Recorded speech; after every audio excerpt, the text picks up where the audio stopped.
Good morning, this is Jeff with Sewer Tech Northwest here at 2427 Northeast 10th Avenue here in Portland.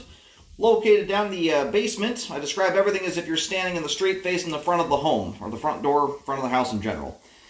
So we're right up against the front foundation wall here. We have a older original cast iron clean out. I did, when you go back under the stairs there is a void that takes you into a crawl space.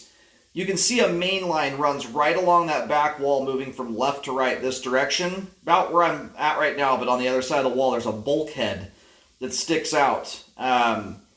You have a line that runs left to right, and then some that run right to left. They meet in the middle in that bulkhead on the other side of this wall. We can't see it right now. And then drop onto the floor and head this direction. I don't see any obvious clean-out access over in that location there. I mostly say that these older style clean-outs are directional. The clean-out in the front yard also is directional. So they're only going to let me go one way, is what I'm getting at. Anyhow, dropping into the 4-inch cast iron here. We're going to zero out here at the base of the clean-out. Off we go. Anyway, the stuff that I can see above ground, the back of the house, is updated ABS. Under the floor, I'm not entirely sure. The homeowners, that between that and records may be able to clue you in as to whether or not they dealt with the pipe under the floor or not. Just transition to ABS. I mean, just seeing this house and how nicely it's been done so far, my assumption is that the pipe under the floor has probably been updated, but it's hard to say without seeing it or seeing records of it. So I've gone past a few joints so far here that are showing a level of separation at them. We're going to revisit those on the way out. Almost every joint I've gone past so far, the pipe ends are not butted up against each other. Now from a flow standpoint, line's still cruising right along.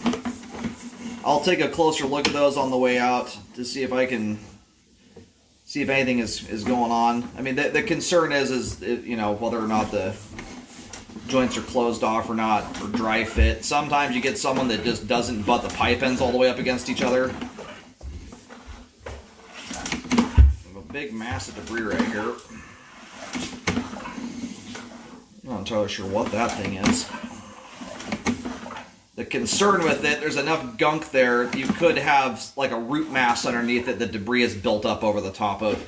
And this right here would be by far the most likely part in the sewer line to have a root intrusion. Transition joints, when you have a material transition, especially with a diameter change, are the most likely joint in the line to get a root intrusion by a country mile. And they're usually out near the sidewalk or curb area where most of your street trees are. So we'll come back to that here. I'm not sure that's going to break it loose or not. We'll do some toilet flushes. Alright, now we are into standard PVC. We were just in 3034 green PVC pipe there, and now we're at the main lateral connection here at about 58 feet. So from just a slope and grade standpoint, just flow-wise, line's got good flow all the way to the main.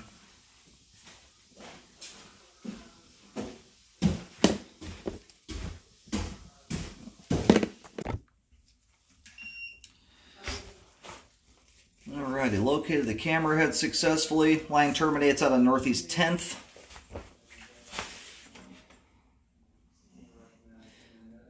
Little fun fact for you. All that stuff you see swirling around in front of the camera lens there that kind of looks like steam, little particulate floating around the air, is actually sewer gas. It's incredibly thick.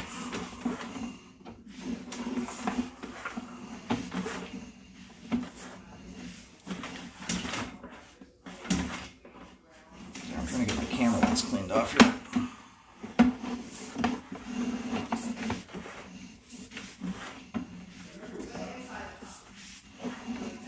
I'll do a toilet flush here in a second. And we're going to pull back to the transition joint and see if we'll see where that's located at.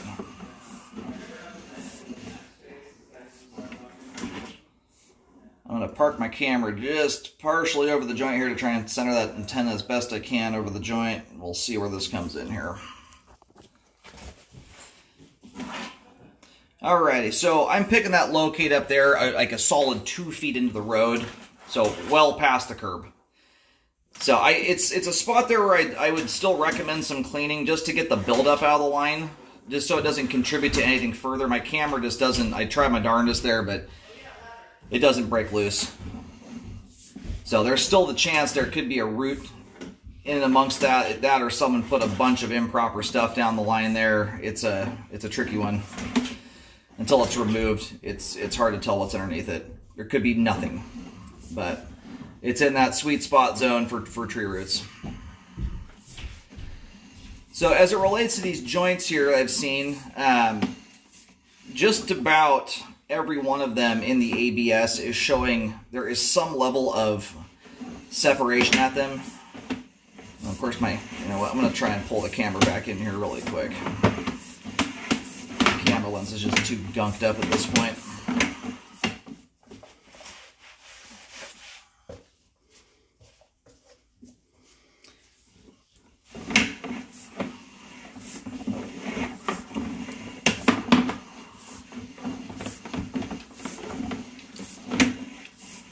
So when it comes to joints like this, I've done over 25,000 sewer scopes. I've seen a lot of sewer lines, a lot of pipe joints, and one of the things that when you get joints that are kind of questionable, not every joint is just going to scream obvious things at you every single time. What I start looking for are secondary signs of evidence that joints might be exposed to the ground. So I'm also looking for are earthworms in the line. You know, is there obvious dirt clods sticking to the pipe joints? And then evidence of hydro erosion. One of the concerns about when joints are open to the ground is hydro erosion taking place, where the joint can, you know, when the ground swells up with water under hydraulic pressure, that ground swells up. It can start pushing stuff through the joints. And every one of these I've gone past, the pipe ends aren't butted up against each other, but I'm also looking at black between them, which generally is going to indicate you've got either a rubber fernco and or just a coupler on the outside of the pipe joint that is sealing things up. And so every one of these joints, and what we're looking at right here are a bunch of cobwebs that's got spider egg sacs in it.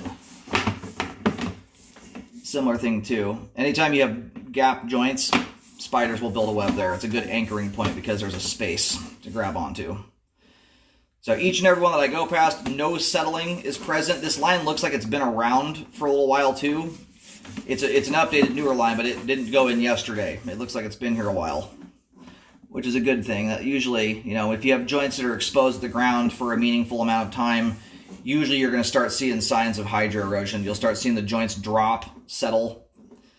So anyway, as it sits right now, you know, I'll notate on the report there is partial separation at the joints, but I don't see any strong signs at any of them that they're actually exposed to the ground. Sometimes you get a rookie that comes out and just isn't used to shoving the joints button up against each other. In fact, they have a substance they use called duck butter. It's like Vaseline. They often use to lube up the ends of the pipe joint, so when they shove them into the coupler, they slide all the way up against each other. Call that slamming it home.